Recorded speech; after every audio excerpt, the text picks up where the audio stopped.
Começou. Bom, bom dia, pessoal. A gente vai dar início ao primeiro bloco da discussão, do debate com os vereadores de São Paulo. O meu nome é Davi, eu sou membro da IPEP, da IPEP USP. Faço parte da parte de financeiro jurídico da IPEP.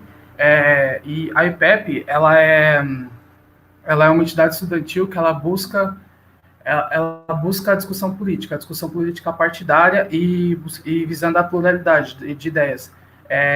As principais ideologias da IPEP é pensar o Brasil, formar lideranças e disseminar o conhecimento.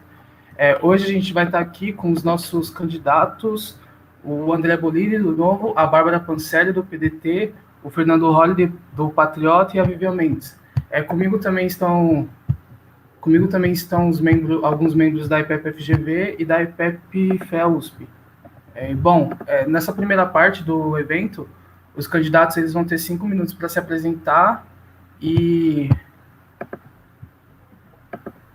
depois a gente vai passar para as perguntas. Mas agora, acho que vamos começar com o André Bolini, então? Pode ser? Vamos lá, pessoal. Bom, antes de mais nada, quero agradecer a toda a IPEP, a todos os participantes aqui presentes, a todos os membros da IPEP que estão aqui mediando esse debate. Acho que numa época em que debates foram vetados, né, por redes de televisão, essa é uma iniciativa louvável e desejável para a nossa democracia e para o amadurecimento das nossas instituições. Meu nome é André Bolini, eu tenho 24 anos, me formei em administração pela GV, faço direito na USP, né, ainda como aluno, e estou me candidatando a vereador pelo Partido Novo. Eu já trabalhei em banco, no mercado financeiro, mas sempre tive perto da política, né? Eu estou no Novo desde 2013, época que nem era partido, filiado desde a primeira semana, estava na rua, nas ruas, durante as manifestações pelo impeachment da Dilma, pela prisão do Lula, fui às ruas pela nova reforma, pela nova Previdência, reforma da Previdência, pela reforma administrativa, né? Tive uma experiência muito legal de poder trabalhar em Brasília como assessor e coordenador político do Vinícius Poit, né? Tendo a experiência desde a elaboração de projetos de lei até articulação com ministérios e outros mandatos. Acho que a renovação, né, a gente precisa de renovação. Nossa Câmara começou em 2016, mas a renovação pela renovação não se basta, ela precisa de qualidade, né? A gente não pode se dar ao luxo de ter amadorismo ou aventureiros, então precisa conhecer ali como funcionam as nossas instituições, como funciona a política. Eu faço parte de algumas instituições, sou aluno do Renova BR, fui especialista do Instituto Millennium, sou líder Livres, e hoje a gente traz uma agenda de competitividade para a cidade de São Paulo, né? Eu acredito que a cidade de São Paulo não pode continuar perdendo e pessoas para outras cidades do país e do mundo.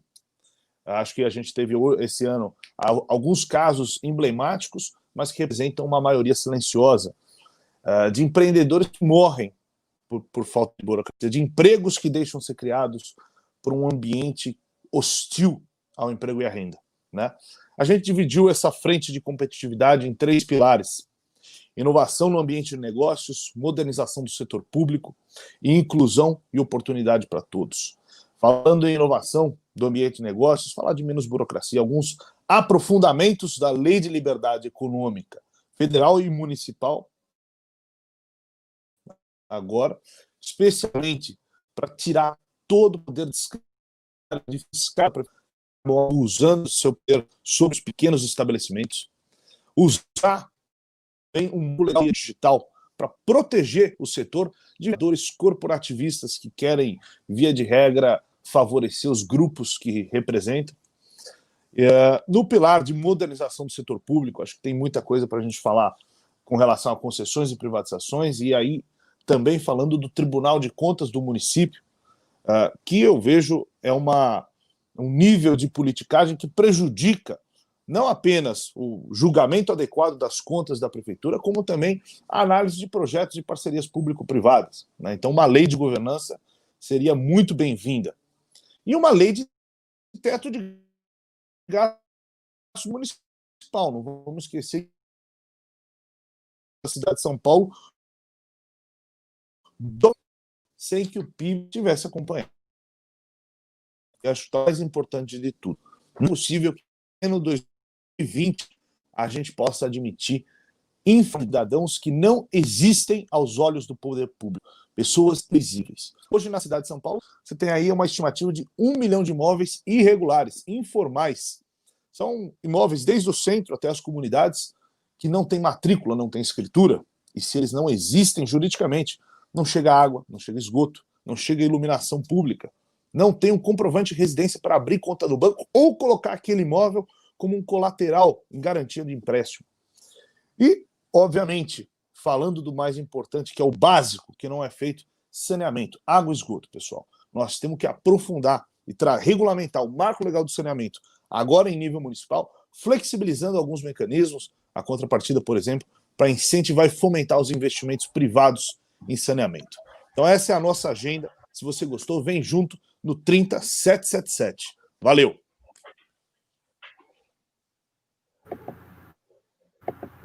Bom, dando prosseguimento, agora a vez da fala é da Bárbara Panseri, a candidata do PDT. Perfeito. Davi, deixa eu só checar, a internet está funcionando bem? Que estava cortando um pouquinho aqui na fala do André. Então, eu acho que era no computador do André, porque a gente também está com o mesmo problema. Tá, a gente também está com o mesmo problema. Bom, vamos lá, vou cronometrar aqui para tentar não me estender.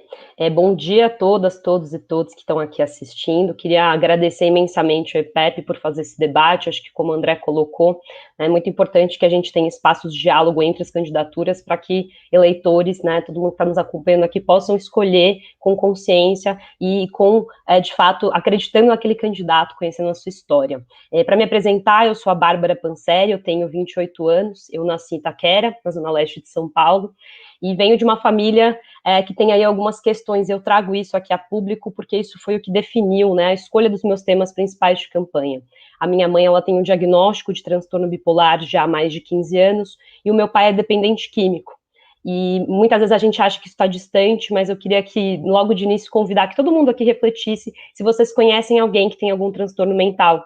Eu acho que esse tema, ele é o tema que me guia há alguns anos, na minha militância política também, mas também na minha vida pessoal. Conviver com alguém que está em profundo sofrimento psíquico, ou que alguém que depende do uso de alguma substância, que é adicto, é muito difícil, trouxe diversas consequências, claro, né, para toda a família. Então é muito difícil ser familiar de alguém que carrega consigo algum transtorno mental e necessidades de cuidado específicas, né, e de inserção, de inclusão. Então a gente precisa falar de saúde mental, sim, na cidade. Essa é uma das minhas principais bandeiras de campanha.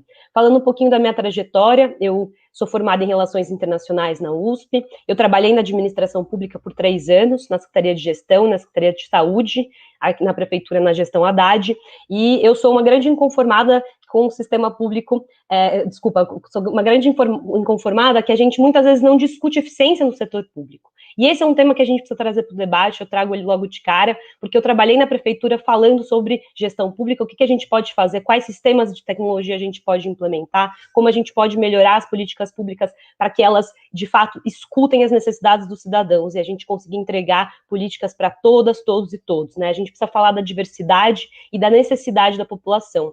Eu acredito muito que a política ela é feita com empatia. E para mim, empatia é tentar sentir o mais próximo do que é o sentimento do outro. A gente precisa falar de política com humanidade, né? E para isso, a gente precisa escutar as demandas da sociedade com instâncias de participação, com instâncias de transparência no mandato. Essa é uma das bandeiras que eu trago. Eu falei aqui da minha bandeira de saúde mental e queria gastar um tempinho mais nela e falar sobre minha segunda bandeira, que é desenvolvimento sustentável e como elas estão conectadas. A gente vive em uma cidade que tem uma desigualdade abissal, né? A gente tem aí, quem nasce em Cidade Tiradentes tem uma expectativa de vida de 57 anos, enquanto quem nasce numa região como Moema ou Jardins, uma expectativa de 80 anos. Quando a gente vai olhar as causas disso, passa por diversas desigualdades no plural. A gente precisa falar das desigualdades de renda, a gente precisa falar da desigualdade de acesso a serviços públicos, da desigualdade racial, de gênero. né? E quando a gente olha para como essa população vive, a gente precisa olhar para essa vida dos cidadãos de modo integral. E muitas vezes a gente fala na saúde só como a saúde física, e eu trago aqui na campanha como diferencial o olhar para a saúde mental, para o estado de bem-estar emocional de todos nós. A gente está vivendo um período pandêmico que traz diversas crises, né? Crise de ordem sanitária, econômica, política, que só tende a se agravar nos próximos meses, mas também traz uma crise, né, na saúde mental das pessoas. Então a gente precisa olhar para esse tema e encarar que saúde mental não é só uma coisinha dentro do SUS, não. A saúde mental, ela perpassa a nossa vida, ela tem relação com moradia, com saneamento básico, ela tem relação com a forma como a gente acessa nossos alimentos, tudo isso impacta na forma como a gente se sente. Então, o convite que eu faço aqui é que a gente passe a entender saúde mental como algo muito mais integral, né, e articulado com diversas políticas públicas. Quando eu falo de desenvolvimento sustentável na campanha, eu estou falando muito sobre sustentabilidade não só ambiental, né, essa a gente vem ouvindo bastante.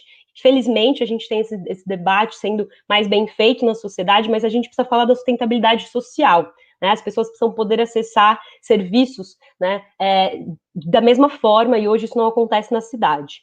Eu trabalhei no setor público e tenho experiência com orçamento público, e como mulher aqui nesse debate, não poderia deixar de falar que a gente tem que eleger mais mulheres. Hoje a gente tem uma realidade desigual de representação feminina, com menos aí de 15, 20% de representação. Aqui em São Paulo essa realidade é difícil, enquanto a gente é mais da metade da população.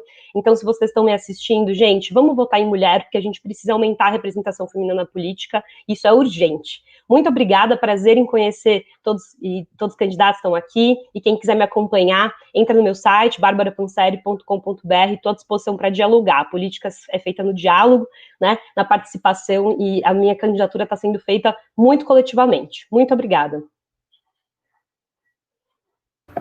Bom, muito obrigado, Bárbara.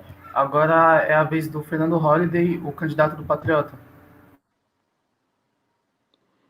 Bom, muito obrigado aí a todos do EPEP, obrigado pelo convite e parabenizo aí também por essa oportunidade que todos nós temos de debater ideias e de colocar os nossos pontos de vistas aqui com as nossas diferenças. Acredito que isso é muito importante para o processo democrático e ainda mais nas eleições proporcionais, né, de vereadores, já que infelizmente no Brasil, nós não temos um modelo que permita tantos debates para a disputa desses cargos aqui nos nossos municípios. Cumprimento também todos os outros candidatos e aqueles que estão nos assistindo. E eu começo me apresentando aqui. Eu sou o Fernando Holliday, me tornei conhecido a partir do Movimento Brasil Livre, dos protestos que levaram ao impeachment da então presidente Dilma Rousseff.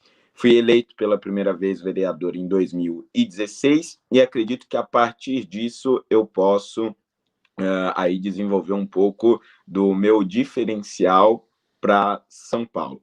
Nesse primeiro mandato, nós conseguimos alcançar alguns resultados históricos, como, por exemplo, a relatoria da reforma da Previdência, algo que à época era visto como impopular no final de 2018, mas o nosso mandato assumiu esse compromisso e relatou uma reforma que hoje é responsável por uma economia de cerca de 400 milhões de reais para o município todos os anos, e nós também conseguimos aprovar uma revogação histórica, né, um pacote de revogação histórico de leis, que foi o Revogaço. Foram mais de 100 leis burocráticas revogadas de uma só vez em uma casa legislativa que já há muitas décadas estava acostumada apenas a criar novas regras, criar novas burocracias, criar novos empecilhos. Também avançamos com a quebra de monopólio estatal em algumas áreas, como, por exemplo, no caso das podas de árvores, que até pouco tempo atrás só poderia ser feito pela prefeitura. E hoje, graças a uma lei nossa, esse serviço pode ser exercido pela iniciativa privada, as pessoas que têm ali uma árvore em risco, até mesmo com risco de queda em sua propriedade privada, hoje pode contratar a iniciativa privada para realizar esse serviço. Parece óbvio, mas era um grande problema para muitas pessoas aqui na cidade.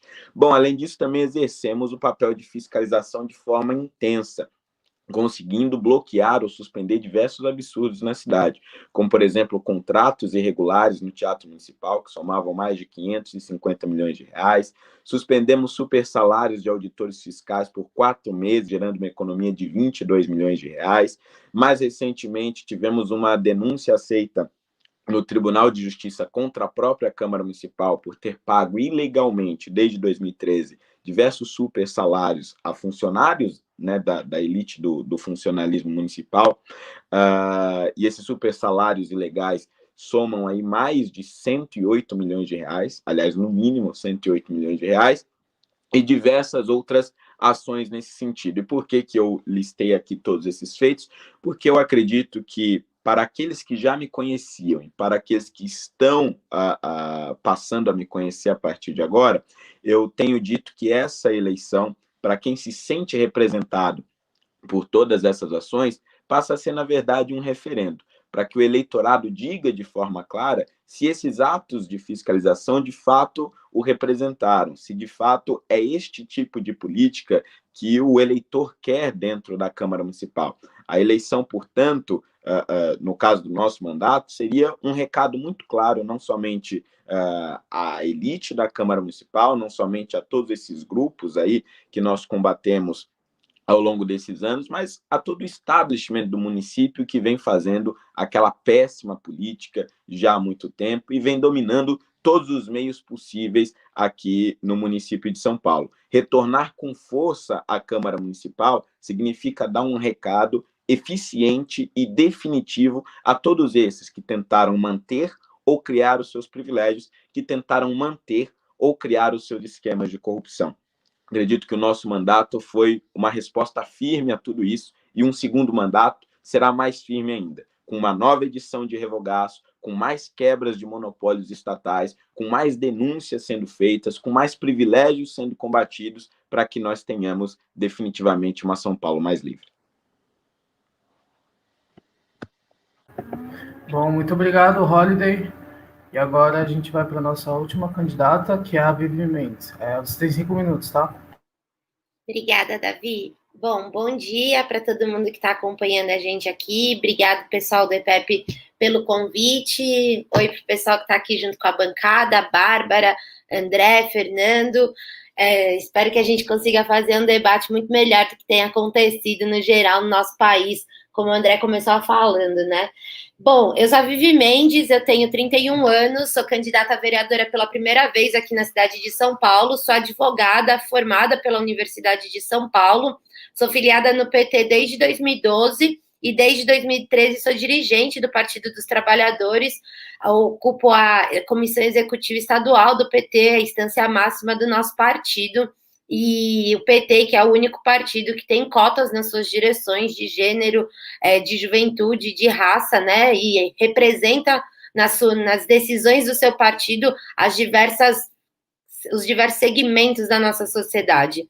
Eu já trabalhei na gestão pública, tenho uma experiência muito interessante na Secretaria de Políticas para as Mulheres aqui da cidade de São Paulo, na gestão do prefeito Fernando Haddad.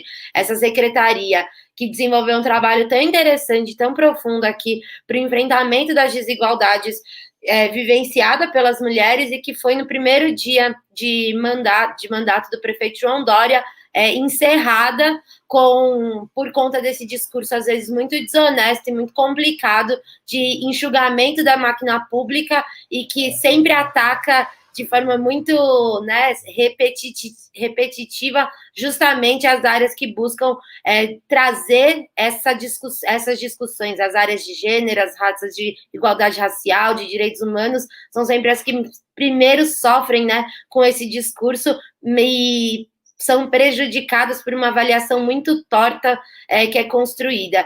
E por conta disso eu faço uma campanha que é pautada assim na discussão de ampliação e do fortalecimento do Estado para o enfrentamento das desigualdades, para a construção de uma São Paulo mais justa. Eu acredito que as políticas públicas, elas têm sim um caráter transformador e que elas podem ser sim um instrumento de enfrentamento das desigualdades que estão na porta da casa, do trabalho, estão na vida, né, da maior parte da nossa população. Eu acredito que as políticas públicas, às vezes, dão muito pouco resultado ou dão muito pouco resposta para o que são esses problemas, porque a nossa política é constituída por uma minoria, né?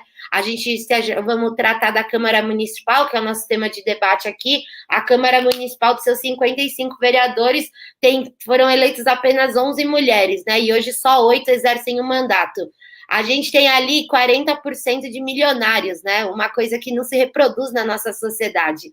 E aí a gente pode falar da subrepresentação de negros e negras, da constância, né, da grande permanência de mandatos, né, muito longos, né, de pessoas que estão há muitos mandatos, e acho que essa cara, né, que é uma cara não comum, então, essa Câmara que é feita por pessoas que não são a maioria da sociedade, faz com que a política da Câmara Municipal não dê respostas para a maioria da sociedade, e a gente viu isso agora no momento da pandemia, em que a principal Câmara do país não conseguiu construir nenhuma resposta, nenhuma saída mais consistente, né, no enfrentamento da pior crise política, social, econômica que a gente está sofrendo, que a gente está vivenciando, que é essa crise do coronavírus. E acho que a principal Câmara Municipal não pode continuar sendo a Câmara que reproduz aquilo de mais perverso que tem na política, né, desse coronelismo, dessa Câmara fechada, que pouca gente sabe o que acontece, que pouca gente vivencia aquele dia a dia, sabe por quê e para que aquela Câmara está trabalhando. E isso, na minha opinião, se dá com mandatos que são construídos de forma mais participativa no dia a dia das pessoas, na rua, que consigam fazer essa integração entre o que acontece, né, na vida das pessoas e o que a Câmara decide. E esse eu acho que é o principal objetivo que eu apresento enquanto candidatura. Quero construir uma cidade mais justa, acolhedora para as mulheres. Nosso planejamento urbano, nosso planejamento de políticas públicas foi feito por um grupo muito homogêneo de homens, brancos, de uma certa classe social, durante todo o nosso processo democrático, e essas políticas públicas com certeza não dão resposta para o que é a vida das mulheres. Uma vida que ficou muito externalizada agora na pandemia, né? Quando a maior parte das pessoas precisou ficar dentro de casa e entendeu que a sobrecarga do trabalho doméstico, em que as pessoas perceberam, em que ficou muito evidenciado que o lugar mais seguro para enfrentar a pandemia também foi o lugar mais inseguro para as mulheres, com um aumento brutal da violência sofrida. Até quando a gente vai conviver com uma prefeitura e com uma política municipal que trata o enfrentamento à violência contra as mulheres como lateral? A vida das mulheres como algo lateral, que não prioriza a vida das mulheres. E acho que a gente precisa construir, sim, uma cidade sustentável para as mulheres, que enfrente a violência, que enfrente a desigualdade no mercado de trabalho e que permita que as mulheres possam desenvolver suas trajetórias, porque uma cidade assim é uma cidade que é melhor para todos. E é esse meu objetivo. Se vocês quiserem me conhecer mais, eu estou no site da vivi.com.br e as minhas redes é @vivimentes_sp.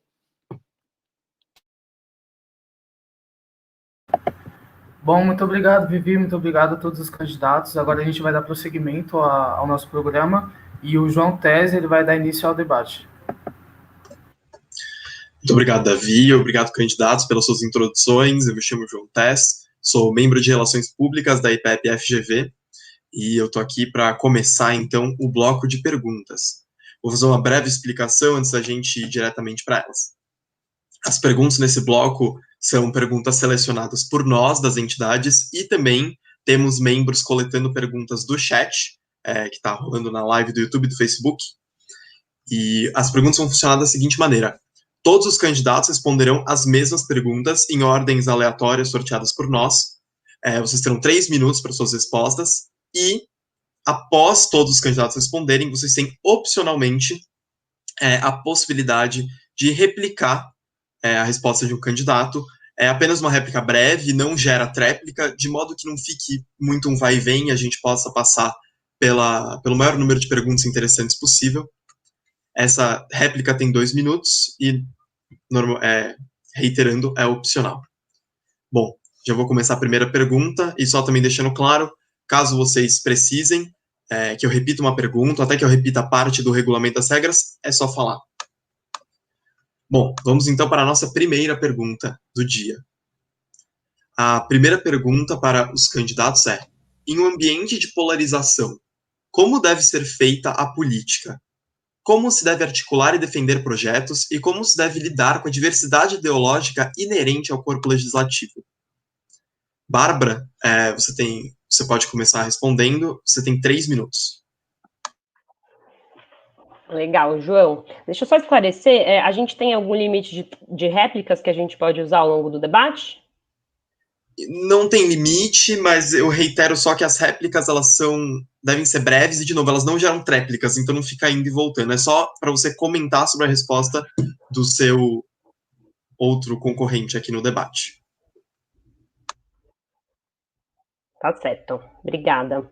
Bom, acho que você trouxe uma questão importantíssima. A gente vem vivendo num contexto de polarização cada vez maior, né? Iniciado aí 2012, 2013, isso a gente vem sentindo muito mais, né? Nesses últimos 8 anos. Eu acho que o principal ponto que eu trago aqui, eu falei a palavra empatia e eu reforço ela. Eu gosto muito dessa palavra, eu tento exercitar. Eu acredito que a empatia ela é um músculo que todos nós, seres humanos, temos. E para fugir desse debate de polarização, eu acho que a gente tem que olhar para os seres humanos, para as necessidades. Todos nós, a gente tem necessidades básicas, né, e que são direitos constitucionais que deveriam ser garantidos. Então, quando a gente quer conversar com o cidadão, entender qual que é a demanda dele, não adianta eu chegar aqui, a primeira vez que eu estou me candidatando, ou mesmo que eu já tivesse eleita, e trazer qual que é a agenda que eu acredito. A gente tem que escutar quais são os problemas da população, né? Então, se eu sou do território Tatuapé, que é onde eu passei o maior tempo da minha vida, quais são as necessidades daquele bairro? Acho que a gente tem que saber escutar muito mais do que trazer também todas as soluções prontas. É claro que tem uma boa formação, já trabalhei na administração pública, conheço muito das demandas, e assim como a Vivi, acredito muito que as políticas públicas são um caminho para a gente conseguir reduzir as desigualdades, a gente tem que lutar por isso, mas a gente tem que ouvir quais são as demandas, né? Às vezes eu fui conversar com muitos moradores de rua nessa última semana, andei pela Cracolândia, e às vezes as demandas são das mais simples ou as mais complexas, e um desses moradores, ele me falou que ele não vota há 8 anos, e que ele queria muito votar nessa eleição, e não tinha ideia de por onde que ele começava, se ele tinha que pagar multa ou não. Então, as demandas, muitas vezes, elas podem estar escondidas ali, então a gente tem que exercitar a política da escuta, né? É claro que num ambiente polarizado existem campos ideológicos, a gente não vai negar isso, né? Mas eu acho que a gente precisa olhar para o objetivo de cada candidatura, cada trajetória, cada partido. E aí aqui eu defendo especialmente o campo progressista. Eu acho que esse debate de esquerda e direita, muitas vezes ele acaba ofuscando o objetivo final, né, do progresso social. Para mim, progresso social é indissociável de redução das desigualdades. Para a gente ter um país em que todos, todas e todos possam viver bem, com toda a diversidade, e a gente possa lutar por uma cidade que, de fato, desigualdades. E tem muitos partidos num campo que não são do campo progressista que vão trazer, né, a necessidade de a gente crescer. A gente tem que crescer. Não estou aqui negando o crescimento econômico, a necessidade de a gente crescer, especialmente num contexto pós-pandemia, né, mas como que a gente vai redistribuir e acessar todas as demandas, necessidades individuais de cada cidadão? Existe um trabalho que eu acho muito interessante que analisa quais são as demandas universais dos seres humanos, a pirâmide de Maslow, e no topo dela tem as necessidades fisiológicas. Infelizmente, a gente ainda vive num país em que muitas necessidades fisiológicas não estão garantidas. As pessoas passam fome, passam frio, não tem habitação, não tem água potável para beber. A gente precisa lutar por isso. Estou encerrando meu tempo aqui. Muito obrigada. Obrigado, Bárbara. Perfeito uso do seu tempo, inclusive. Vou passar a palavra agora, então, para o Fernando Holliday, do Patriota. Você tem 3 minutos para responder. João, eu só vou pedir para você repetir a pergunta, por favor. Claro que é isso, sem problema algum. Em um ambiente de polarização, como deve ser feita a política? Como articular e defender projetos? E como lidar com a diversidade ideológica que é inerente ao corpo legislativo? Perfeito. Bom, primeiro eu vou aqui trazer um posicionamento, talvez não seja muito convencional, mas eu acredito que a polarização ela é muito positiva para o Brasil. O que não é positivo é a radicalização advinda da polarização. Mas o fato de nós termos polos com ideais definidos, com pessoas tendo, digamos assim, um norte de ideais, sabendo mais ou menos o que defender dentro das suas pautas políticas, significa que nós temos um maior nível de conscientização política a ponto das pessoas, examinando sua consciência, examinando os seus ideais, saber se definir, por exemplo, de esquerda, de direita, progressista, conservador, liberal, libertário, etc. Isso deve ser visto como um avanço, ainda mais em uma nação que ainda tem tantos analfabetos e semi-analfabetos, em uma nação que tem uma ampla educação pública ainda completamente desfacelada, né? Se nós temos hoje condições políticas de termos uma polarização, consequentemente significa que é porque nós temos condições de termos um público, um povo muito mais consciente politicamente, que se enxerga em determinados quadros dessa disputa política. Agora, claro, a radicalização advinda disso tem diversas consequências e gera alguns problemas, como, por exemplo, as bolhas sociais que são incentivadas, inclusive pela internet, que é basicamente as pessoas conviverem entre pessoas que concordam entre si e não ter ali o exercício da boa discordância, do bom debate. E eu acredito que é aí que entra o papel do legislativo. É preciso que nós tenhamos, sim, uma polarização, mas uma polarização saudável, onde o legislativo dê demonstrações de que é possível dialogar com o diferente. Eu fiz isso, por exemplo, com o vereador Eduardo Suplicy, na Câmara Municipal, ao discutir a renda básica, não a renda básica emergencial que aprovamos agora, mas a renda básica universal, que é uma bandeira clássica dele.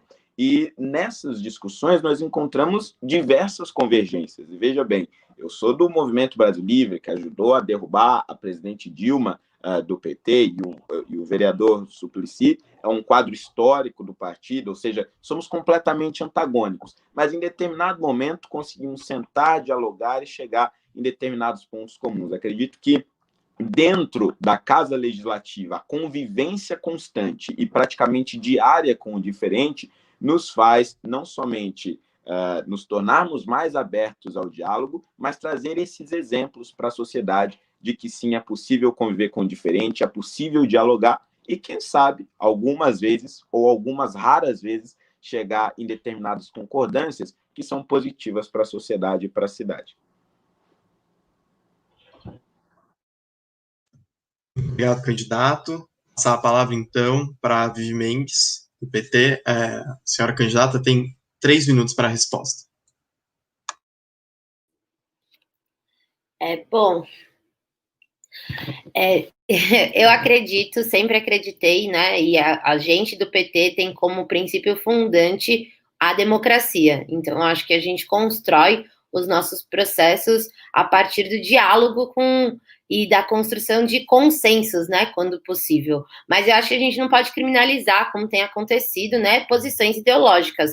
Inclusive, né, eu não sou candidata por mim mesma, eu sou candidata por um coletivo, por um partido que apresenta um projeto de país. Acho que é muito ruim que a gente esteja caminhando cada vez mais para criminalizar, para tentar desconstruir a potência do que são os processos coletivos e cada vez mais individualizar as saídas. Então, na minha opinião, a gente tem que entender o que também é considerado radicalismo e o que não é considerado radicalismo, né? Radicalismo, para mim, é quando você promove violência dentro da política, quando você coloca um adesivo da presidenta de pernas abertas num carro. Radicalismo é quando você defende que um partido tem que ser extirpado da nossa história, quando você defende que a pura e simples existência desse tipo de organização é prejudicial para o debate político do nosso país. Acho que isso é radicalismo. Você tem posições claras que você defende, compromissos claros que você defende, na minha opinião, não é radicalismo, é posição política e você tem que aprender a lidar com a divergência. E eu acho que nós, inclusive enquanto PT e eu enquanto candidata, e espero, né, que enquanto vereadora, acho que aprender a lidar com a divergência é fundamental. Porque, na verdade, eu acho que a divergência, no geral, nos ajuda a avançar. Na minha opinião, ela tem mais, ela prejudica quando a sua posição, na verdade, não é divergir, não é apresentar uma oposição diferente, né? É você apresentar uma posição com o intuito de destruir o outro, quando você trata o outro apenas como seu inimigo, quando a sua função é simplesmente negar a existência do outro. E acho que não é por esse caminho que a nossa política tem que ser construída. A gente viveu períodos, né, numa democracia frágil como a nossa, que tem diversos problemas, né, que não passou por um processo de transição da ditadura para a democracia correto, que não fez essa política de justiça de transição, que passou, né, por um impeachment logo no começo da sua existência e que vinha se fortalecendo e que foi completamente prejudicada por conta de um golpe que aconteceu no país, porque o vereador Fernando Holliday chama de impeachment, mas foi um golpe, isso já está mais do que estabelecido na nossa história e cada vez mais vai estar estabelecido. E aí, quando a gente cria esse ambiente político, a gente falar que quer construir com os diferentes é muito até estranho, né? Porque não foi dessa forma que se construiu até aqui. Eu acho que recompor o espaço político, a arena comum de debate do nosso país e na nossa cidade, São Paulo tem que ser exemplo disso, é fundamental para que a gente possa repactuar a política com as pessoas, porque o que a gente precisa fazer é que as pessoas sim se repactuem e voltem a acreditar na política, porque a política é o espaço e o exercício que a maioria de nós, que não temos poder econômico, que não temos costas quentes, podemos fazer os enfrentamentos e construir o projeto de sociedade que a gente acredita. Muito obrigado, candidata. Passo, então, para a gente finalizar a pergunta, a palavra para o candidato André Bolini, de novo. O senhor candidato tem 3 minutos para responder. Vamos lá. Pessoal, acho que a gente tem que olhar a polarização de uma outra perspectiva. Eu, por exemplo, não estou no polo de partidos que louvam ditaduras. E eu não quero ser colocado junto com esses partidos. Eu não estou no polo de partidos que já compraram o legislativo para solapar a democracia. Gritam democracia, mas na prática tentam acabar com uma das instituições mais importantes do processo democrático. Eu não estou no polo de gente que se recusou a participar do processo e assinar a Constituição de 88, as leis de responsabilidade fiscal, a reforma da Previdência, reformas importantes para o país. Eu não estou no mesmo polo dessas pessoas. Eu respeito a democracia, seja ela no Brasil, seja ela em Cuba. Eu respeito a democracia como um valor. Então, a polarização é sim necessária para diferenciar pessoas. Eu não compactuo com ditaduras. Dito isso, o que a gente não pode é cair na falta de diálogo. E eu acho que a gente tem uma oportunidade muito legal aqui, que é o diálogo dentro do município. Por quê? Os problemas estão no município. É muito mais fácil a gente dialogar em torno de problemas do que conceitos abstratos que muitas vezes são os que mais diferenciam as pessoas. Então, por exemplo, quando a gente for dialogar e analisar contratos públicos, é muito mais fácil a gente chegar num consenso quando a gente está analisando um mecanismo, um incentivo ao investimento ou não. É muito mais fácil a gente buscar o comum ao entorno de uma pauta, como fez o deputado Vinícius Poit em Brasília com o Marco Legal das Startups, e a gente pode fazer aqui. Quer dizer, pelo menos ao meu ver, ninguém pode ser, de alguma forma, complacente com a corrupção e os abusos de fiscais da prefeitura com estabelecimentos comerciais. Pode? Então, quer dizer, é mais fácil a gente chegar num consenso sobre isso e trazer um marco legal. E outra, dados e evidências.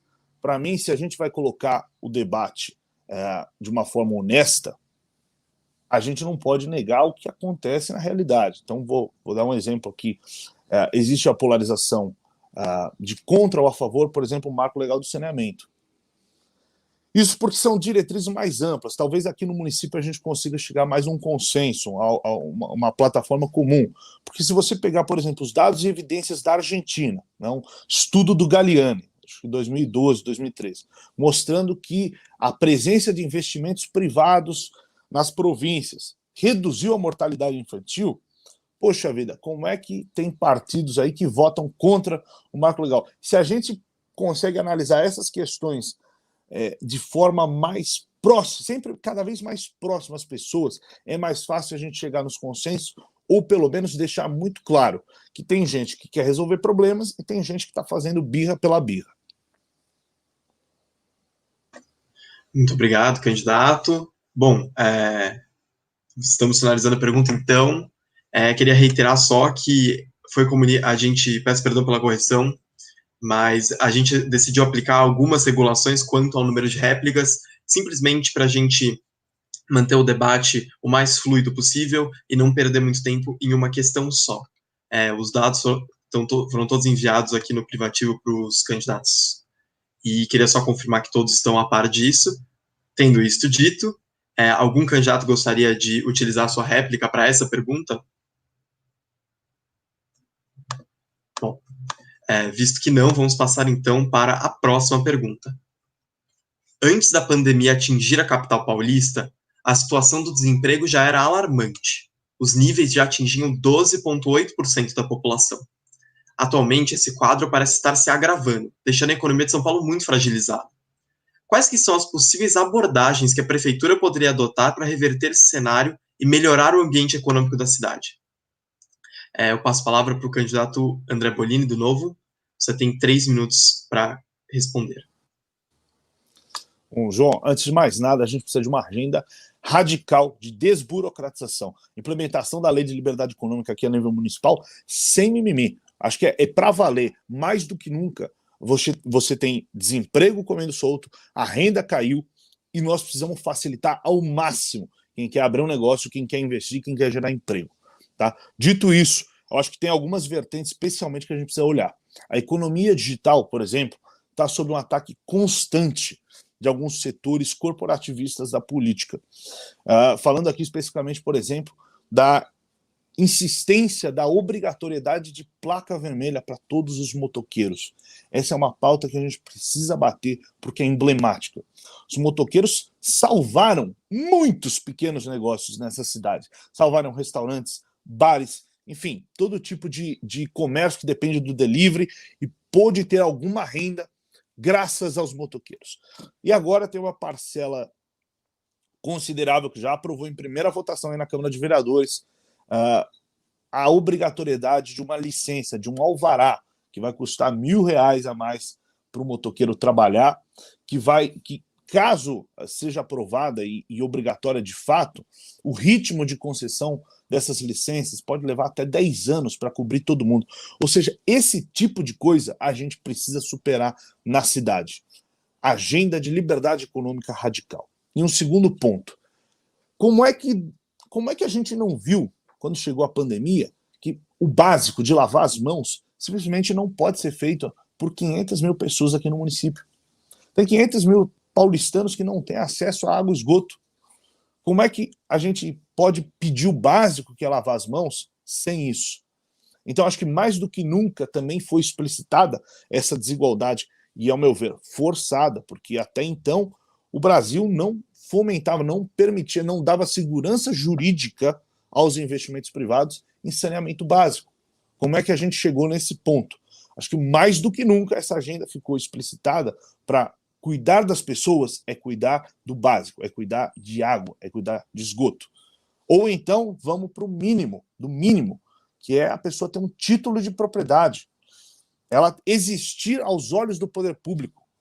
Não adianta a gente achar que a galera vai conseguir, por exemplo, pegar o auxílio emergencial quando às vezes a pessoa não tem nenhum comprovante de residência e não consegue abrir conta em banco.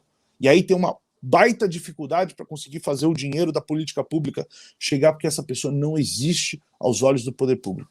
Esse tipo de agenda básica é o que a gente tem que trazer nos próximos 4 anos para tentar evitar o que a pandemia expôs de pior na nossa cidade. Muito obrigado, candidato. Passar a palavra, então, para a Vivi Mendes, do PT. A senhora candidata tem 3 minutos para responder. Tá bem, obrigada.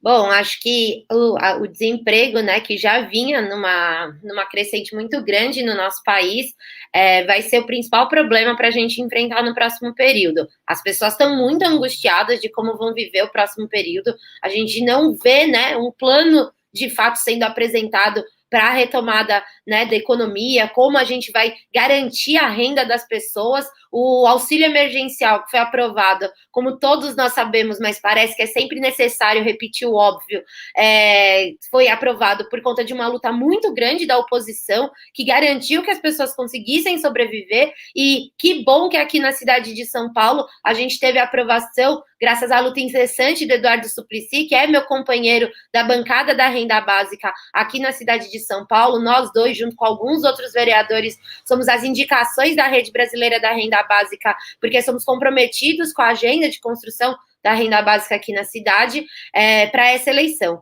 E aí, eu acho que a gente tem que pensar em algumas coisas. Primeiro, que existe, como o André falou de desburocratização, eu acho que tem um caminho de consenso mesmo, ligando, né, com o que era a nossa última pergunta. Porque a gente vivencia hoje na nossa cidade uma violência brutal em cima dos trabalhadores ambulantes, e que é causada, inclusive, pela dificuldade que é a regulamentação do trabalho dos ambulantes na nossa cidade. É muito caro, é muito difícil. Você tem uma estratégia, inclusive, que a gente sabe ao que serve e que impede que as pessoas regulamentem os seus trabalhos, e isso prejudica uma parcela muito grande das pessoas.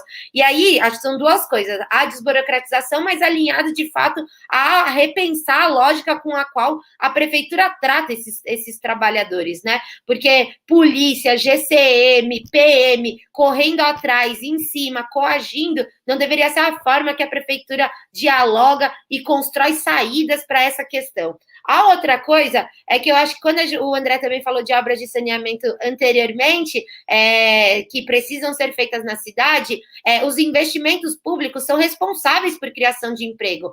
Toda a nossa política de transportes durante a gestão Haddad foi responsável pela geração de mais de 30 mil empregos. Então, existe, sim, caminho para ser construído empregos através do investimento público. E como a gente tem várias áreas que a gente sabe que precisam, né, de investimento, que precisam do trabalho da prefeitura para qualificar a nossa cidade, o espaço urbano da nossa cidade, o investimento público também pode ser algo muito importante nesse momento.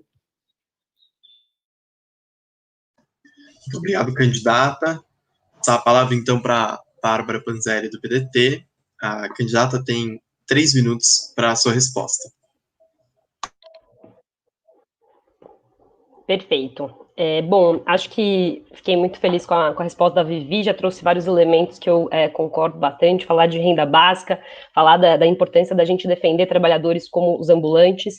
Eu queria trazer, acho que a discussão em 2 níveis, né? Uma coisa é a gente, como candidatos, se tudo der certo, como vereadores eleitos na Câmara, batalhar junto aos nossos partidos para que as nossas bancadas nacionais, elas lutem, né, por esse tema. Quando a gente pensa no desenvolvimento econômico da cidade de São Paulo, a gente tem que pensar quanto que a gente vai ter de receita no ano de 2021. Né? A gente tem uma queda de receita significativa e a gente deve ter, sim, um ano de 2021 muito difícil. Então, a gente precisa lutar para que, a nível federal, a gente consiga, né, ampliar, né, políticas como o auxílio emergencial fundamental, e que a gente consiga ter mais receitas para o município de São Paulo. Então, acho que esse é o primeiro ponto, falar dessa discussão, que é um debate a ser feito no nível federal. Quando a gente pensa no município, acho que adicionalmente a que os colegas trouxeram, é muito importante a gente falar de formas como a gente pode desenvolver a cidade de modo inclusive, de modo sustentável. E eu acredito muito na importância da economia solidária, da economia criativa, dos empreendimentos periféricos e dos negócios ligados à indústria verde. Né? Então, para mim, esses 4 caminhos são caminhos que a gente tem que percorrer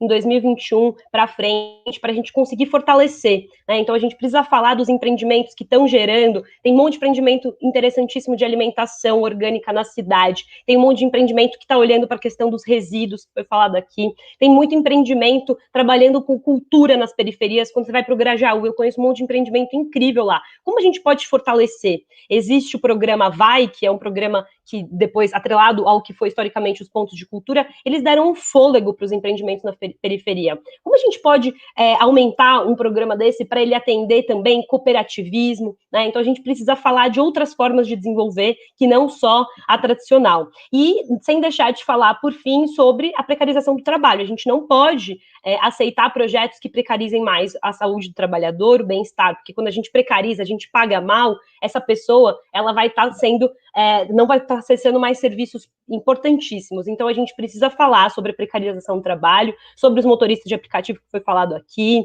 sobre os motoqueiros. A gente precisa olhar para esses temas com muita atenção nos próximos 4 anos. E acho que a gente tem um potencial importante, que é a revisão do plano diretor. Talvez a gente possa falar disso daqui a pouquinho, que o meu tempo daqui a pouco já acaba.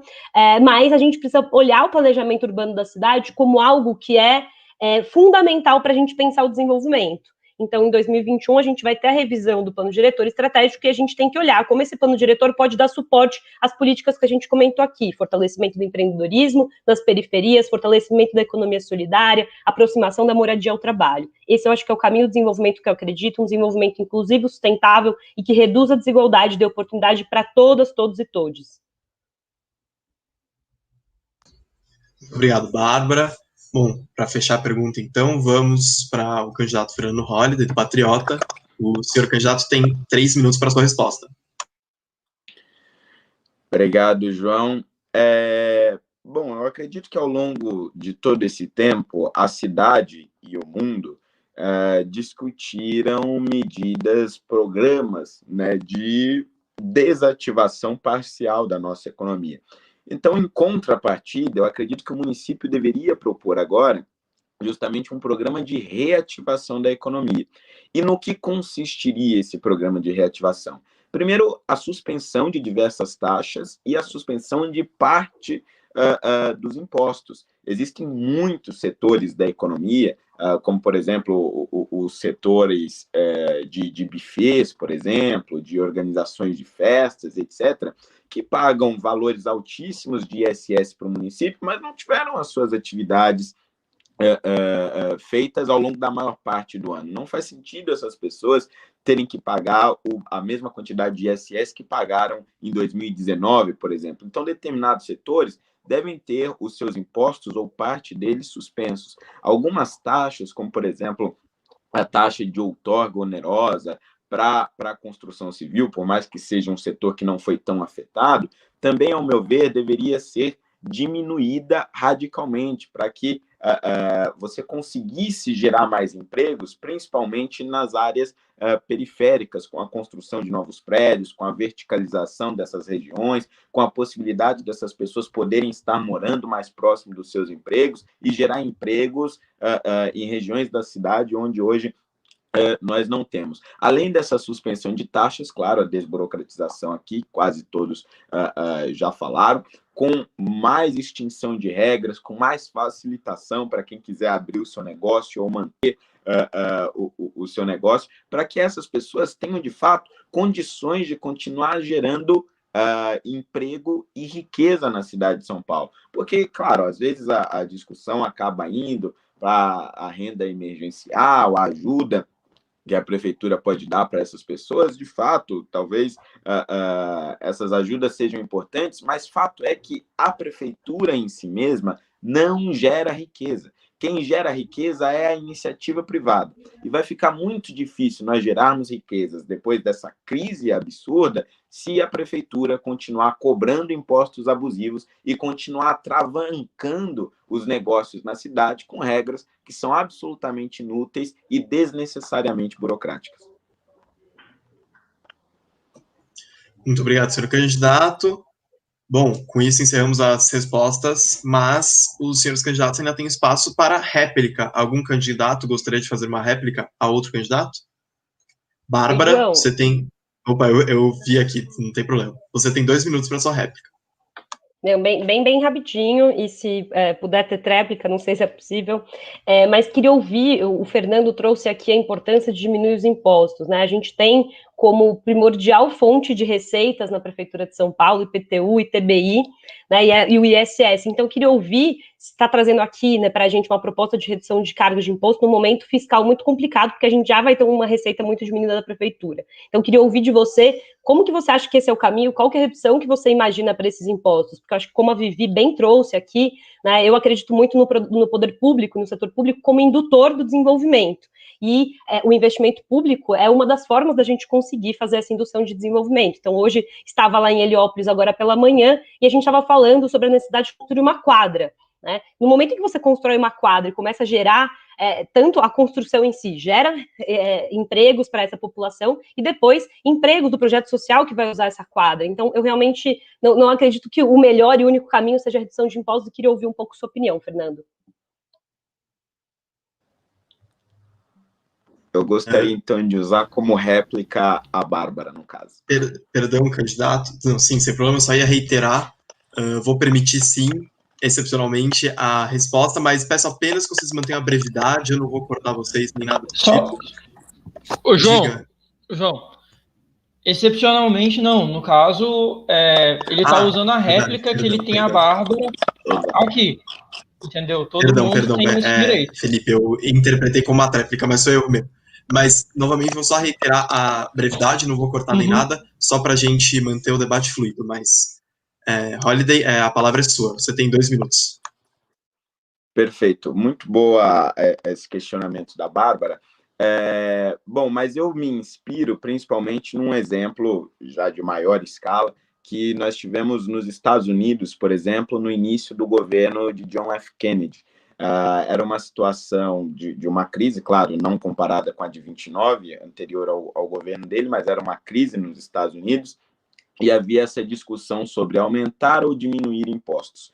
O resultado foi uma diminuição de impostos, era um governo democrata, portanto, a representação era de esquerda, e a redução de impostos temporária resultou num aumento da arrecadação dos Estados Unidos naquele mesmo período, porque mais pessoas passaram a abrir negócios, mais pessoas tiveram condições de gerar mais empregos e, portanto, mais pessoas passaram a contribuir com novos impostos, né, através das suas contribuições, através do seu consumo, através do seu imposto de renda, porque mais pessoas tinham agora a condição de consumo. Então, a lógica que eu sigo é esta mesma, que inclusive está muito bem detalhada num livro muito bom de Nicholas Wispott, que é Keynes versus Hayek, onde tem justamente essas discussões sobre arrecadação através de aumento de impostos e arrecadação através da diminuição de impostos. Eu acredito que com a redução temporária dessas taxas, a redução temporária desses impostos, principalmente para os setores mais afetados, vai, num futuro não muito distante, fazer com que São Paulo consiga retomar o avanço na sua arrecadação, de forma que não sufoque aqueles que quiserem abrir os seus negócios ou manterem os seus negócios agora nesse período de pós-pandemia e pós-crise econômica. Obrigado, candidato. Mais algum candidato gostaria de usar o seu direito à réplica nesta pergunta? Ou posso passar para a próxima? Bom, imagino que posso passar para a próxima. Estou recebendo aqui uma pergunta interessante que veio pelo chat, se vocês me darem um segundinho apenas. Ô, João, a Vivi perguntou aí quantas perguntas ainda temos. Bom, a gente estava planejando fazer mais uma só, até onde eu sei, inclusive, porque já bateu meio-dia. A gente planejava estender só alguns minutos, dado que a gente teve um leve atraso no começo. Então, eu imagino que a gente só tem tempo para mais uma mesmo, infelizmente. Porque isso deve influenciar na tomada de decisão deles de escolher fazer réplica ou não. Com certeza. Bom, vamos passando então para a última pergunta, que inclusive é uma pergunta que veio dos espectadores pelo chat. A pergunta é: o que os candidatos acham sobre o fundo eleitoral? Vou começar passando a palavra para Vivi Mendes, do PT, por favor. Senhora candidata, a senhora tem 3 minutos para responder. Obrigada, João. Bom, eu concordo com o fundo eleitoral, é uma decisão, inclusive, partidária histórica que a gente constrói do financiamento público das eleições.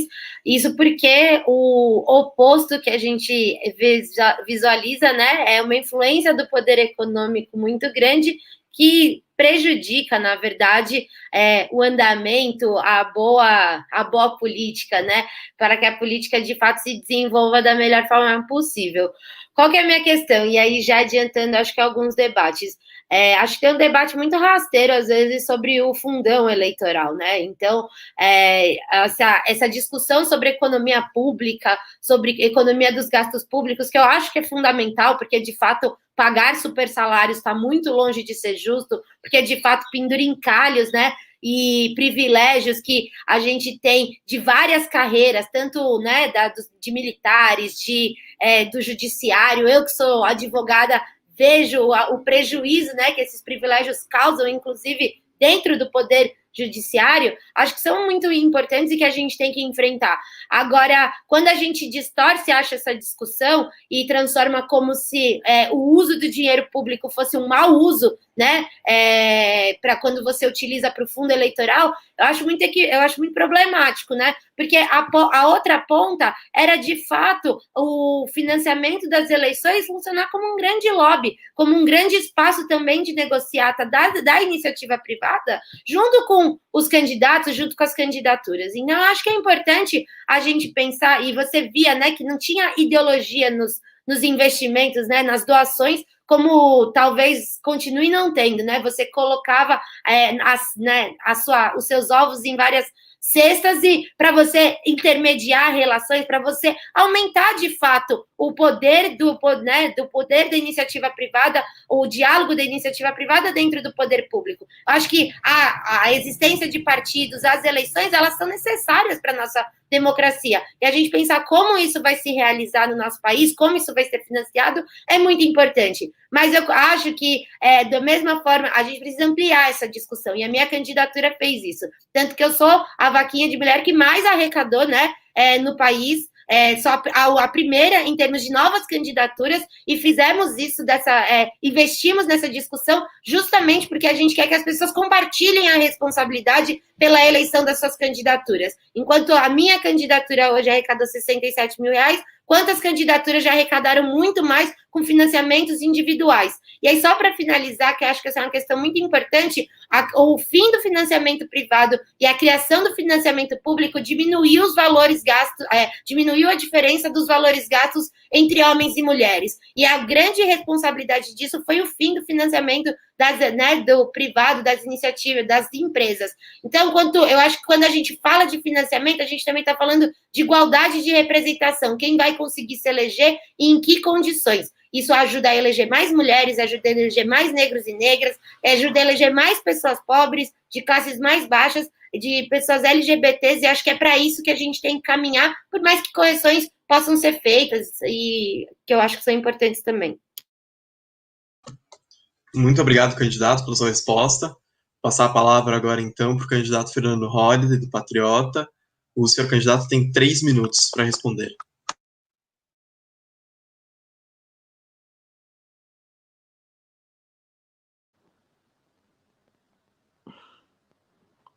Agora foi. Bom, eu sou absolutamente contrário ao fundo eleitoral, né, e ao fundo partidário também. Primeiro, por acreditar que existe aí um problema de representação grave, e um problema filosófico até. Significa que o Estado ele já está retirando o dinheiro coercitivamente das pessoas que trabalham e tem de pagar os seus impostos ali, quase metade de tudo que ela ganha vai para o Estado. Mas não bastando isso, esse dinheiro que é retirado dessas pessoas é utilizado para financiar campanhas de pessoas e de partidos com os quais essas pessoas não concordam. Ou pior, para financiar campanhas de partidos ou candidatos que o cidadão que está pagando, na verdade, repudia os ideais, repudia o seu histórico, repudia tudo o que aquele candidato, de certa forma, representa. Ou seja, acaba sendo um atentado ao sistema representativo. Eu defendo que haja, sim, a possibilidade de doação de empresas privadas e defendo o modelo antigo, claro, com algumas mudanças, evidentemente. Não é possível que uma empresa, que uma empreiteira, como foi o caso da Odebrecht, doasse ao mesmo tempo para a campanha de Aécio Neves, de Dilma Rousseff e de Marina Silva. É preciso que haja regras como, por exemplo, a restrição da doação para uma determinada linha ideológica ou para determinada coligação ou sigla partidária, claro, para que você não tenha aí essa tentativa de indução ali dos programas partidários, de todos eles, por meio de uma só empresa bilionária, por exemplo. Mas desde que essas doações sejam transparentes, limpas, claras, com um viés ideológico muito claro, eu não vejo nenhum tipo de problema. Considero muito mais legítimo do que o fundo eleitoral e infinitamente mais legítimo do que o fundo partidário. E, claro, a gente pode ter a impressão geral de que, com essas novas regras,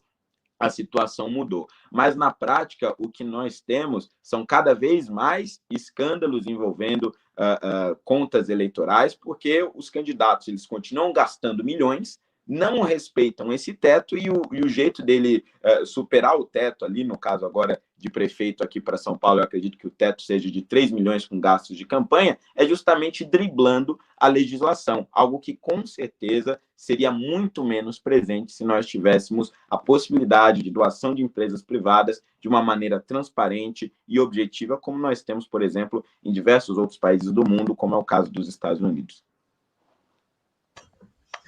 Muito obrigado, senhor candidato, pela sua resposta. Passar a palavra agora, então, para a candidata Bárbara Panzeri, do PDT.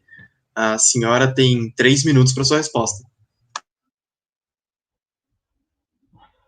Perfeito. Queria começar gastando os primeiros 20 segundos, só dando aqui uma tréplica para o Fernando. Ele trouxe aqui um exemplo norte-americano de bastante tempo atrás. Eu acho que nós, como candidatos, a gente tem um papel fundamental de educação política e de trazer dados para a sociedade, né? Então, quando a gente traz alguma proposta, como ele trouxe aqui, de redução de impostos, ela tem que ser embasada e trazer quanto de imposto tem que reduzir, quanto isso vai gerar de receita para a prefeitura, quem que vai beneficiar exatamente, quais são os ramos de empreendedores. Então, acho que falta a gente sempre olhar para o embasamento técnico de todas as nossas propostas. E respondendo aqui a pergunta sobre fundo eleitoral, eu queria trazer para vocês aqui, acho que a Vivi falou muito bem da importância do fundo eleitoral para corrigir, né, desigualdades históricas, mas eu queria trazer um exemplo bem pessoal para vocês de situações que eu estou vivendo dentro do partido. Eu, essa semana, felizmente, muito felizmente, recebi 3 mil reais do fundo eleitoral e estou muito feliz com isso, porque isso vai fazer toda a diferença na minha campanha. E eu vejo a situação de muitas mulheres candidatas no meu partido, que se não fosse esses 3 mil reais, não tinha dinheiro para fazer campanha. Estava sofrendo, a gente fez uma reunião ontem para acolher todas as dificuldades que as candidatas mulheres têm historicamente. A gente vive num sistema que a gente tem uma subrepresentação constante das mulheres na política. Então, quando a gente fala da importância do fundo eleitoral, isso é para equiparar, né, desigualdades que a gente tem historicamente. O Fernando aqui trouxe a importância dos impostos, né, para ele corrigir distorções. Eu acho importantíssimo. Os impostos têm que ser aplicados com uma função redistributiva, para a gente conseguir reduzir as desigualdades na sociedade. Mas me parece um pouco contraditório ser contra o uso dos impostos para o financiamento de campanha, que tem o objetivo de reduzir desigualdade, sim, né? E não defender, por exemplo, uma reforma trabalhista, uma reforma que traga progressividade no imposto de renda. A gente tem que taxar grandes fortunas, por exemplo, justamente com a função de redistribuir esses impostos de taxação de grandes fortunas para conseguir equiparar. Para mim, é uma analogia exatamente com o fundo eleitoral, né? A gente passou aí, historicamente, 2015, a vedação das doações privadas, ainda bem que isso aconteceu, porque a influência do dinheiro na política era gigantesca. Em 2014, dos 5 bilhões que custou as campanhas, 20% foi só de doação das 10 maiores empresas. Isso distorcia muito a realidade. Agora, com o fundo eleitoral, a gente tem sim a oportunidade de conseguir reduzir essas diferenças e fazer candidaturas de mulheres, de trans, de negras e negros mais competitivas. Cabe a nós, militando dentro de partidos políticos, garantir, né, com que as leis sejam cumpridas e que esse recurso seja aplicado para as candidaturas que mais precisam. Porque é muito fácil ter acesso ao recurso de hoje, grandes pessoas físicas que são doadores, mas não é todo mundo que tem esse acesso. Muito obrigado, senhora candidata. Vamos, então, passar para a última resposta, que vai ser do senhor candidato André Bonini, do Novo. O senhor tem 3 minutos para sua resposta. Vamos lá, João. João, eu não tenho estômago para ficar dando explicação para o pagador de imposto como é que tem gente que usa dinheiro público para imprimir santinho. Eu não tenho estômago para isso, não. Como é que eu explico para a Flávia, conhecida minha, estou indo agora para o Vila Bela, comunidade em São Mateus, tá? Galera, não tem esgoto lá. Tá passando esgoto a céu aberto na frente da casa de um monte de gente. Ano passado, o investimento do governo federal em saneamento básico foi de pouco mais de 800 milhões. Como é que eu explico para a Flávia que vai ser gasto o dobro para pagar campanha eleitoral? Como é que eu explico para as pessoas isso? Como é que eu explico para o cidadão pagador de imposto que, mesmo ele não querendo, ele vai pagar a campanha de todo mundo, todos os partidos? Quer dizer, menos o meu. A gente nunca pegou dinheiro do pagador de imposto para fazer campanha, porque é imoral, porque não dá para justificar. O malabarismo aqui, cara, desculpa, que é algo mais profundo para combater a desigualdade do que saneamento básico. E aí vocês estão me falando que é válido usar um fundo público 2 vezes maior, 3 vezes maior quase, do que investimento em saneamento para fazer campanha? Desculpa, eu não tenho esse estômago, cara. E vou ser bem sincero, o fundo eleitoral, além de ser um gasto super mal aplicado, ele gera uma série de distorções que não tem preço na nossa democracia. Como é que nós temos mais de 30 partidos no parlamento? Eles, de fato, representam a população? A gente tem mais de 30 vertentes ideológicas presentes na sociedade brasileira? Ou será que eles existem porque existe uma máquina de cuspir dinheiro para caciques partidários? É muito legal falar o fundo partidário vai ser distribuído para candidatas e candidatos que não têm acesso a recursos, mas no fundo a gente sabe, a maior parte fica com os caciques e só acentua a desigualdade, porque no fim vai concentrar recursos para grupos políticos, grupos econômicos consolidados. Não vai combater desigualdade, não. Quer combater desigualdade? Então vamos fazer o impacto de investir tudo isso em saneamento, em regularização fundiária, formalizar o cidadão. Isso sim combate desigualdade. Agora, eu simplesmente não tenho estômago para fazer esse malabarismo. E vamos lembrar, pessoal, se um candidato não consegue mobilizar recursos e se viabilizar ali um mínimo para pagar a quantia, poxa, será que ele de fato tem representatividade com as pessoas? Porque a candidatura também envolve isso, conseguir convencer as pessoas, engajar as pessoas a fazer doações. E eu estou falando especificamente de vaquinhas eleitorais. Poxa, antes de começar a campanha, a minha, por exemplo, foi a terceira maior da cidade. Isso significa que tem gente acreditando. Não são simplesmente mega empresários, etc. Não, tem pessoas que acreditam ali com 200, 300 reais. E isso viabiliza a política. É para aí que a gente tem que pensar, e não em como avançar ainda mais sobre o pagador do imposto. Muito obrigado, senhor candidato. Bom, com isso a gente concluiu as respostas da última pergunta. Vocês, senhores candidatos, ainda têm a possibilidade de réplica. Eu vou apenas reiterar mais uma vez a brevidade, a fluidez, uma vez que a gente já ultrapassou um pouco o nosso tempo, mas, considerando que a última pergunta, nada mais justo que os senhores tenham a possibilidade de réplica. Algum candidato gostaria de utilizar da réplica?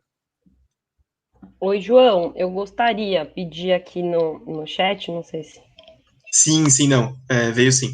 Bom, então, novamente vou pedir para apenas ser breve, perdão por ficar repetindo, simplesmente porque já são 12h15, mas a palavra está com você, Bárbara.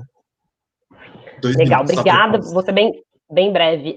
Acho que entendo a posição do André, mas discordo bastante, porque eu acho que falta um pouco conhecimento da realidade das pessoas que moram na nossa cidade, no nosso país. Não é todo mundo que consegue captar recursos com grandes empresários, né? Você falou aqui do papel do financiamento coletivo, meu financiamento coletivo está indo muito bem, estou me esforçando muito com uma equipe muito grande para a gente conseguir chegar onde a gente está, né? Mas eu estou batalhando para conseguir doações, algumas doações da pessoa física maior, e não é fácil. Eu venho de uma rede de muito acesso. Eu estudei na USP, batalhei muito para estudar na USP, fiz um mestrado na GV e não é fácil. Você falou da importância do financiamento coletivo, mas queria convidar todo mundo que entrasse lá na divulgação de contas para conhecer quem são os doadores da campanha do André, né? Então, assim, sei que o financiamento coletivo na sua campanha teve um papel importante, mas você também recebeu grandes doações, e acho que é mérito totalmente seu, mas não é todo mundo que consegue, não é falta de esforço. Esse discurso de que quem se esforça mais atinge mais recursos, de quem se esforça mais consegue essas grandes doações, não é verdade. As redes com as quais a gente acessa faz diferença, não é todo mundo que pode fazer Renova, ou RAPS, eu faço da parte da RAPS, fui aluno do Renova, então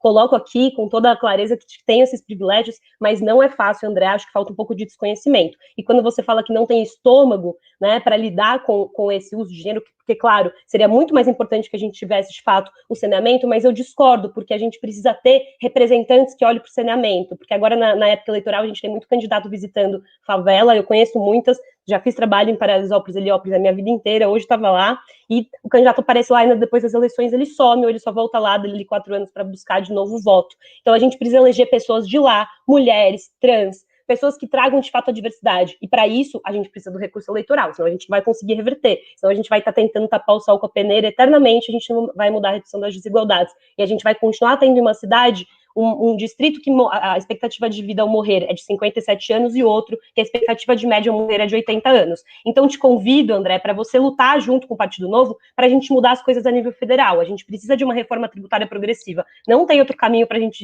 reduzir desigualdade de renda, tá bom? Muito obrigada. Se eu puder fazer uma réplica aqui.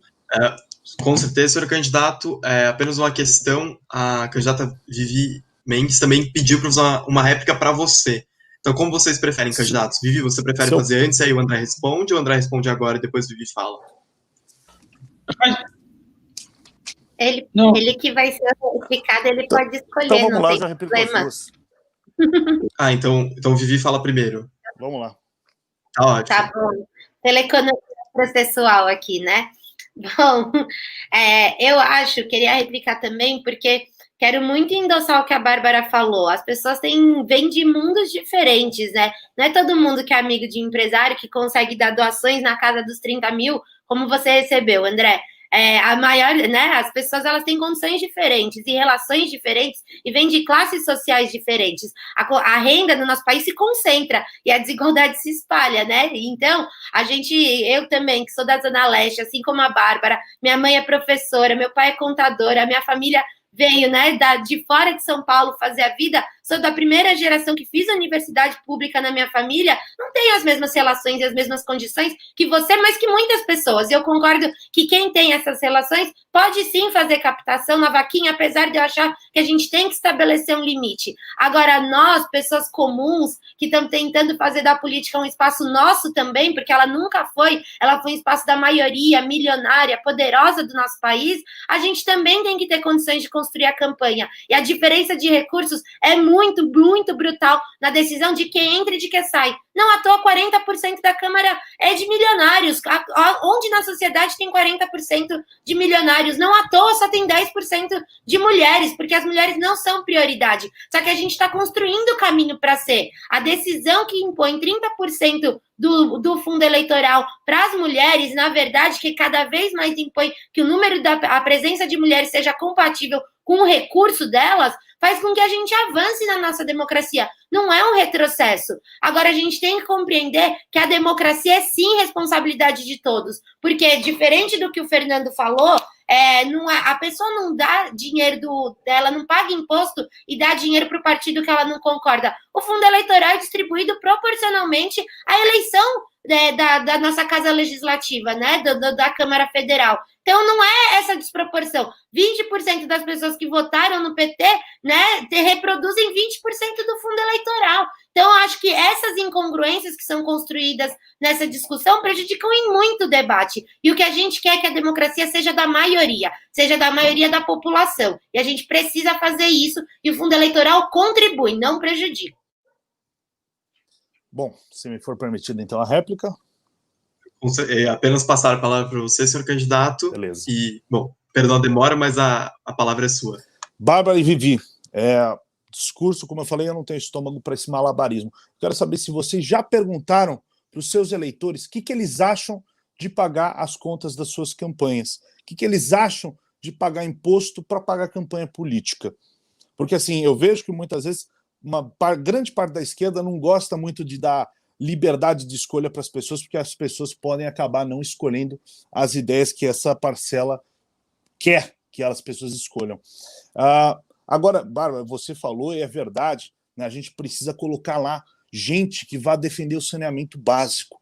Então, aproveito a oportunidade para perguntar por que, então, o seu partido, e a Vivi também, pelo PT, o PDT e o PT votaram contra o marco legal do saneamento básico.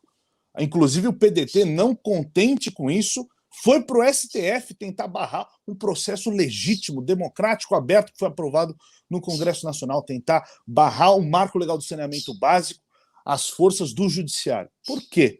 Se a gente precisa colocar representantes lá para combater as desigualdades, lutar por água e esgoto para quem mais precisa, porque um dos partidos que mais usa fundo eleitoral foi lá e barrou justamente um mecanismo fenomenal de combate à desigualdade social. Então, acho que a gente precisa ir além da página 2, falando em combate à desigualdade, para falar e criticar e analisar o fundão eleitoral. Obrigado, senhor candidato. Bom, com este debate prolífico, produtivo, a gente vai encerrar, então, o bloco das perguntas. Eu agradeço muito a todos os candidatos, ao engajamento, aos pontos e questões interessantes que vocês trouxeram, e passo, então, a palavra para o meu colega da EPEP da FEA USP, Felipe Bailês, para uma fala de finalização. Boa tarde. Já é boa tarde mesmo, né? para todo mundo. Meu nome é Felipe, eu sou o presidente da EPEP. Queria agradecer muito aos candidatos que estão aqui hoje fazendo esse debate. O debate certamente está sendo muito produtivo. Infelizmente, é muito curto. Não tem como a gente discutir tudo que a gente quer discutir, ouvir tudo que a gente quer ouvir dos candidatos aqui. Mas esse evento que a gente está fazendo é uma boa vitrine para que as pessoas, professores, alunos da USP, da GV, público que está acompanhando a gente, consiga ver os candidatos que estão aqui se apresentando, engajar com o conteúdo deles, ver a proposta, procurar o que eles estão disseminando nas redes sociais. E a gente vai fazer um dia com vários blocos de eventos, seguindo um agora às 14 horas, assim como a gente fez na pré-campanha 1, e vários candidatos têm procurado a gente para fazer essa apresentação. Eu acho que o processo democrático e o processo de eleições ele é essencial, e muita gente tem aversão à política quando fala de vamos engajar com uma candidatura, fazer campanha, mas isso é o que diferencia uma democracia de países que não são democracias. O fato de ter a possibilidade de você debater e engajar em candidaturas. Então, eu convido aos alunos que estão aqui assistindo a gente, as alunas também, né? E convido a todos a se interessarem nas ideias da Vivi, da Bárbara, do Fernando e do Bolini. Procurem eles e falem, quero ajudar na sua campanha, compartilhe as redes deles e promova um debate político para que a gente consiga não só discutir isso aqui nesse vídeo, nessa transmissão de hoje, mas no dia a dia para chegar com as melhores propostas na Câmara para São Paulo. Tudo bem? João, estava previsto alguns segundos de considerações finais para cada candidato? Assim, pode passar normalmente para cada um deles. Perfeitamente. Eu acho que uns 20 segundos assim, para cada um, para não estender muito tempo, se apresentando, falando das suas redes, convidando a turma para a campanha de vocês. Eu acho que a gente pode começar com o Bolini, em seguida o Fernando, que é como está aparecendo aqui para mim, depois a Vivi e a Bárbara. 20 segundos é pouco? O quê? 1 minuto? Pode ser um minuto, sim. Ok, 1 minuto então. Pessoal, essa é a década do parlamento. As nossas discussões agora vão ser focadas em construir boas instituições, boas regras do jogo. Quais são as regras que a gente quer regendo a nossa cidade? Quais são os incentivos, seja para o investimento, geração de emprego, geração de renda? É para isso que eu quero estar lá na Câmara de Vereadores. Hoje a Câmara, a gente sabe, é um antro de corporativismo. A gente precisa de transparência, luta pela liberdade econômica, liberdade individual. E é para isso que eu estou colocando a minha candidatura à sua disposição. Meu número é o 30777. Minhas redes, só procurar lá, André Bolini, no Instagram, Facebook, Twitter. E vamos junto, construir uma cidade de São Paulo mais competitiva. Competitiva em termos econômicos e também competitiva para a gente morar, para a gente ter cuidado com as pessoas e ser um melhor lugar para se viver. Vamos junto. Aqui é Partido Novo, sem 1 centavo do seu dinheiro de imposto pagando a nossa campanha. É o 30777. Perfeito. O Fernando Holliday. Bom, muito obrigado mais uma vez ao pessoal aí da EPEP, da FEA. Muito obrigado aí pela oportunidade de participar desse debate. Obrigado a todos os outros candidatos. E termino aqui pedindo às pessoas para me acompanharem nas redes sociais, @FernandoHoliday em todas elas. Lá vocês poderão encontrar tudo o que fizemos, o quanto conseguimos economizar para São Paulo, o quanto conseguimos desburocratizar a cidade ao longo desses primeiros 4 anos e tudo que a gente ainda pode fazer em um novo mandato. E acho que o mais importante de tudo isso, neste momento de pandemia, de crise econômica, como bem disse o André Bolini, é você olhar também como que os candidatos tratam o seu dinheiro, o dinheiro público. Aqui na minha campanha não tem nenhum centavo de dinheiro público, sempre me posicionei contrário ao fundo partidário, contrário ao fundo eleitoral, porque respeito a representação democrática de fato e acredito que neste momento o seu dinheiro mais do que nunca precisa ser respeitado. Por isso eu peço que me acompanhe nas redes sociais e no dia 15 de novembro, por mais desburocratização, por mais liberdade econômica, vote 51000. Perfeito. Bárbara? Bom, vamos lá. Muito obrigada, pessoal, pelo debate, colegas candidatos aqui, EPEP. Acho que foi um debate muito importante, a vontade de discutir mais, mas queria fazer o convite para que todas e todos que acompanham aqui entrem no meu site, entrem no meu Instagram, Bárbara Panseri, para acompanhar. Minha campanha está sendo construída a muitas mãos, eu estou há mais de um ano batalhando para chegar aqui. Né? Eu sou formada em Relações Internacionais com um mestrado em Administração Pública e conheço o orçamento da cidade. Eu trabalhei com eficiência e gestão na administração pública e eu realmente acredito que esse é um valor que a gente precisa lutar e chegar em um consenso. A gente falou aqui de construir consensos e, para mim, combate à corrupção e eficiência na gestão pública são consensos, assim como deveria ser a redução das desigualdades e as formas para a gente atingir essa redução. A minha campanha se baseia no tema da saúde mental, de política para as mulheres, de desenvolvimento sustentável e trabalho decente. Se você quiser uma cidade mais justa, mais democrática, mais sustentável, mais saudável, vem comigo, meu número é 12123 e agora é Bárbara. E para finalizar, só aí usando os 10 segundinhos finais, o André provocou aqui sobre a minha posição sobre o marco de saneamento e queria convidar também para que a gente não vá só até a página 2 e polarize falando pró ou contra o marco. O marco ele é muito denso, eu fiz uma live só sobre esse tema, eu pessoalmente sou bastante favorável a vários pontos dele, mas não dá para a gente colocar tudo num bolo só, sim ou não. Isso acaba simplificando demais o debate quando, como eu já disse aqui, o nosso papel como candidatos é de educação política. Então, pegar esse marco, destrinchar e ver o que é bom e o que é ruim. Para mim, ele pode ser muito positivo, depende de como ele vai ser implementado, e para isso eu quero estar na Câmara Municipal ajudando aqui na cidade de São Paulo. Conto com vocês. Muito obrigada. Bom, Vivi, para encerrar. Obrigada. Quero agradecer muito o espaço para nós, candidaturas novas. É sempre bom ter um lugar onde a gente possa expor melhor nossas ideias. Quero agradecer aos outros companheiros candidatos também pelo debate. Acho que foi super bacana, apesar da gente, né, já conhecer muito das posições, mas é sempre bom ouvi-los também. E quero começar falando, gente, que em 2018 a galera apostou na antipolítica, né? E olha onde estamos agora em 2020. A antipolítica que ajudou a renovar o Congresso, mas que ajudou a renovar elegendo o maior número de milionários, elegendo o maior número de filhos, sobrinhos, parentes de políticos, que ajudou a renovar para esse caminho que a gente tem no nosso programa nacional, né, no nosso país, que é esse bolsonarismo capenga, né, de um ultraliberalismo que não se sustenta no nosso país, um país tão desigual, com uma violência com que é tratado tanto o debate político, mas também essa violência que cada vez mais se promove para a vida das pessoas. A cidade de São Paulo influencia em muita política do nosso país e a gente pode construir daqui um enfrentamento ao que essa lógica que o governo nacional promove, que a gente viu que prejudicou e matou a vida de milhares de pessoas durante a pandemia. Então, eu peço para que nessa eleição vocês votem na política e na política que se constrói junto das pessoas, que não quer deixar ninguém para trás, que sabe que desigualdade é a prioridade, que o enfrentamento dela é a nossa prioridade, e que a desigualdade tem gênero e tem raça, e que a gente precisa sim construir políticas específicas que possam trabalhar essas desigualdades que nunca foram tratadas, que raramente são faladas e que são invisibilizadas. Aqui na cidade tem muito a ser feito para proteger e para fortalecer a maior parte da nossa população.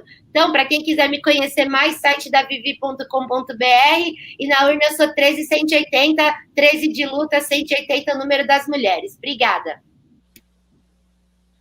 Perfeito, muito obrigado a todos os candidatos. Pessoal no chat, a gente está vendo que vocês estão engajando muito, estamos recebendo pessoal nos grupos comentando. Esse bloco aqui foi super comentado, foi um sucesso total.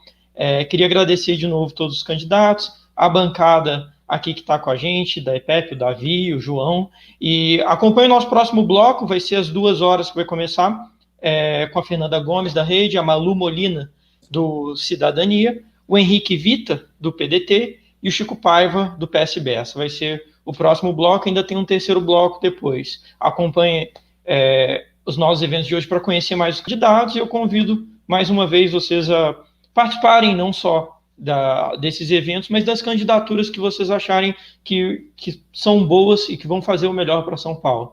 Então, encerro aqui por hoje, e vocês continuem com o evento aí, a gente se vê às 2h, tá bom? Um abraço.